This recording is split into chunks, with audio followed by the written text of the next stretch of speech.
છે। તો આ કવિતામાંથી આપણે બોધ લઈએ। અહીંયા વૃક્ષ રથ ઊભો છે। અહીંયા વન મહોત્સવ 75મો વન મહોત્સવ એક સપ્તાહ પહેલા જ આપણે ઉજવવો પડ્યો।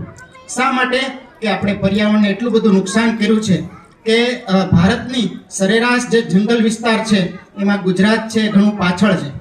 એટલા માટે જ આ વન મહોત્સવમાં આપણા માનનીય મુખ્યમંત્રી શ્રી અને વડાપ્રધાનશ્રીએ સંકલ્પ કર્યો છે કે ગુજરાતમાં આ 75મો વન મહોત્સવ છે એ નિમિત્તે લગભગ 17 કરોડ રોપાઓનું વાવેતર કરવાનું છે। પણ આ રોપાઓને વૃક્ષ બનાવવા એ આપણું કામ છે।